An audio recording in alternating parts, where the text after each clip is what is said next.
Et je vous le disais en titre, la chasse aux scorpions est entrée dans les habitudes pour de nombreux enfants du sud de la Tunisie. Chaque année, à cette même époque, ils en attrapent des milliers pour les revendre.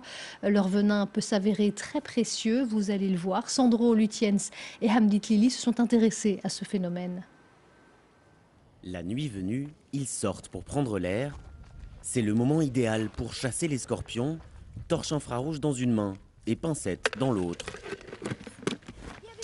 Dans le désert de rocailles de Benirdesh, les enfants des villages passent tous leurs étés à chasser le scorpion, de nuit comme de jour. Mais la journée, c'est moins facile, il faut alors creuser dans les trous à la cuillère. On chasse les scorpions et puis on les vend pour acheter du matériel d'école et pour aider nos parents. Quasi ludique pour les enfants, la chasse est aussi lucrative pour les villages. Chaque week-end, les gamins viennent vendre leur collection de scorpions toujours vivants pour 8 centimes d'euros la pièce à la famille de Najib Ayeb. Depuis 40 ans, ce sont eux les intermédiaires.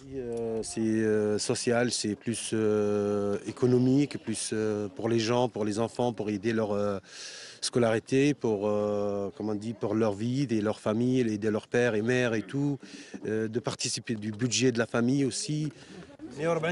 T'as gagné 140 dinars. Top là. Les quelques 80 000 scorpions récoltés cet été, Najib va les revendre loin dans le nord, à l'Institut Pasteur de Tunis. Les scorpions piquent près de 45 000 Tunisiens par an.